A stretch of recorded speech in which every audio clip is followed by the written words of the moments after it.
বলছি তোকে, ভাত বেড়ে বসে আছি, তোর আসার নামই নেই। তাড়াতাড়ি বস মা, খেতে বস। মা, তুমি আজকে কি রান্না করেছো? ডিম ভাজি কি করেছো? আমার আজ খুব ডিম ভাজি খেতে মন চাইছে। না মা, ডিম ভাজি করতে পারিনি, ডিমের চেয়ে অনেক দাম। আজকে এই আলু সিদ্ধ দিয়ে খেয়ে নে, আমি ঠিক কাল তোর জন্য ডিমের ব্যবস্থা করব।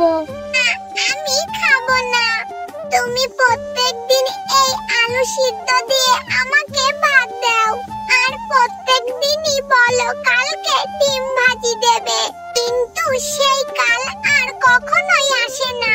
আমি কিচ্ছু খাবো না, তুমি খাও এই আলু সিদ্ধ দিয়ে ভাত। আমি আজকে সারাদিন না খেয়ে থাকবো, ভাল লাগে না। খাও, তুমি বসে বসে খাও, আমি খাবো না। মেয়েটাকে নিয়ে কি বিপদে পড়লাম, ছোট্ট মেয়েটাকে কি করে বুঝাবো, যারা জিনিসপত্রের যে দাম, চাল কিনার টাকাই জোগাড় করতে পারছি না। ডিম কি করে কিনবো, এর দাম তো অনেক বেশি। মেয়েটাকে কি করে বুঝাই, আমার অবুঝ মেয়েটা না খেয়ে বের হয়ে চলে গেল। দেখি বাঘ ভাইয়ের দোকানে গিয়ে যদি একটা ডিম পাই, মেয়েটাকে এনে ভেজে দেব। কয়েকদিন পরেই আমি টাকা পেলে ডিমের টাকা শোধ করে দেব। বাঘ ভাই, বাঘ ভাই, আমাকে 2টা ডিম দাও না বাকিতে। এটা আমার খেতে এসে ডিম না পেয়ে মন খারাপ করে চলে গেছে, একটা দানাও কাটেনি দাঁতে। সারাটা দিন না খেয়ে থাকলে অসুস্থ হয়ে যাবে আমার মেয়েটা। দাও না গো বাঘ ভাইয়া, 2টা ডিম বাকিতে। না, আমি বাকিতে কোনো ডিম দিতে পারবো না, ডিমের যা দাম, বাকিতে আমি ডিম দিলে আমার বউ আমাকে আস্ত রাখবে না। যাও যাও, টাকা নিয়ে আসো, তবেই ডিম দেব। আর তুমি যে গরিব, তোমাকে বাকিতে ডিম দিলে সেই টাকা আর তুমি কখনোই শোধ দিতে পারবে না।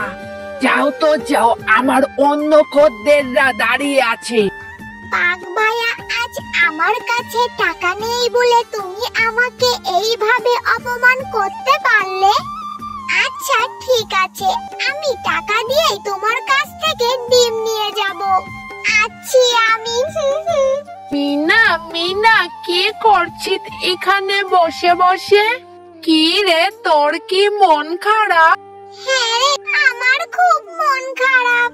মা শুধু আমাকে আলু সিদ্ধ দিয়ে ভাত দেয় প্রতিদিন, আর খুব ডিম ভাজি খেতে ইচ্ছে করছে, তাই আমি রাগ করে ভাত না খেয়ে এখানে এসেই বসে আছি। আমার খুব জোরে খিদেও পেয়েছে। ও এই কথা, চল আমাদের বাড়ি চল। আমার মা অনেকগুলো মুরগি পালে, আর সেখান থেকে প্রতিদিন অনেক ডিম হয়। বাবা সেগুলো বাজারে বিক্রি করে, সেখান থেকে তোকে একটা ডিম দিতে বলবো মাকে। চল, তুই আমার সাথে চল। না না, আমি তোর সাথে যাব না। আরে চল না, তুই কিচ্ছু হবে না, আয়। তুই না আমার বন্ধু, কিচ্ছু হবে না, আয়। আমার মা তোকে ডিম ভেজে দেবে, তারপর তুই ভাত খেয়ে চলে আসবি। মা, মা, মিনাকে একটা ডিম ভেজে দাও না, ওর খুব ডিম খেতে ইচ্ছে করেছে। ওর মা ওকে শুধু আলু সিদ্ধ আর ভাত দেয়।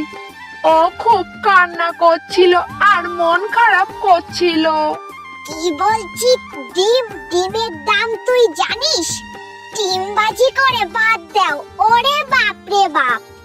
এজন্যই তোকে আমি বলি, ওসব গরিবদের সাথে তুই মিশবি না, ওদের সাথে কোনো বন্ধুত্ব করবি না। দেখ, তোকে ফুসলিয়ে ফাসলিয়ে ডিম খেতে এসেছি। না কাকিমা, আমি ওর সাথে আসতে চাইনি, ওই আমাকে জোর করে নিয়ে এসেছে। আচ্ছা, তোকে আমি একটা ডিম দেব, কিন্তু তুই আমার উঠোনটা একটু ঝাড়ু দিয়ে দে তো। যাই ব্যথার জন্য এই উঠোনটা আমি ঝাড়ু দিতে পারি নাই। আচ্ছা কাকিমা, আমি তোমার উঠোনটা ঝাড়ু দিয়ে দিচ্ছি। বাড়ি নিয়ে গিয়ে ভেজে খাস। আমি বাবু অত ভেজে টেজে দিতে পারবো না। আচ্ছা কাকিমা, ঠিক আছে। মা মা দেখো, বাঘিনী কাকিমা আমাকে একটা ডিম দিয়েছে। এই ডিমটা তুমি আমাকে ভেজে দাও না। এইটা ডিম, এটা থেকে তো দুর্গন্ধ বের হচ্ছে। আরে এটা তো পচা ডিম, আর এই ডিমটাই তোকে ধরিয়ে দিয়েছে বাঘিনী বৌদি। ছি ছি ছি, ছোট মানুষটাকে কিভাবে বোকা বানিয়েছে। কেন নিয়েছি এই ডিমটা? আমি বাঘিনী কাকির উঠোনটা পরিষ্কার করে ঝাড়ু দিয়ে দিয়েছি, আর তাই বাঘিনী কাকি খুশি হয়ে আমাকে এই ডিমটা দিয়েছে। দাও না মা তুমি আমাকে এই ডিমটা ভেজে। হায় রে, কি কপাল আমার। আজ এই দিনটাও আমাকে দেখতে হচ্ছে আমার ছোট্ট মেয়েটাকে দিয়ে মানুষ বাড়ির কাজ করিয়ে নিচ্ছে, তারপর তাকে একটা পচা ডিম ধরিয়ে দিয়েছে। এক্ষুনি ওটা পুকুরে ফেলে দিয়াই যা। আমি তোকে ডিম কিনে এনে খাবো। বুঝলাম না মা কেন এত কষ্ট পেল। আচ্ছা যাই হোক, পুকুরে ফেলে দিতে বলেছে, যাই পুকুরে গিয়ে ফেলে দি। আমার আজ আর ডিম খাওয়া হলো না। মা মা দেখো, আমাদের পুকুরে না কত বড় একটা ডিম গাছ হয়েছে। আর দেখো মা, গাছ ভর্তি ডিম হয়েছে। দেখো না মা, দেখো কত ডিম। হ্যাঁ রে মা, তাই তো, কিন্তু এই ডিম গাছটা কোথা থেকে এলো? যাই হোক, সৃষ্টিকর্তা আমাদের দিকে মুখ তুলে তাকিয়েছেন। তুই এখন থেকে প্রত্যেক দিনই ডিম ভাজি খেতে পারবি।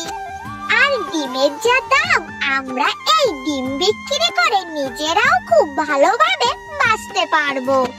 এরপর শিপা শিয়ালিনী আর তার মেয়ে মিনা এই গাছ থেকে ডিম নিয়ে গিয়ে বাজারে বিক্রি করে খুব ভালোভাবে জীবনযাপন করতে লাগে। তারা অনেক টাকার মালিক হয়ে গিয়েছিল, এমনকি তারা গ্রামের গরিব মানুষদেরকেও ফ্রিতে ডিম খেতে দিত।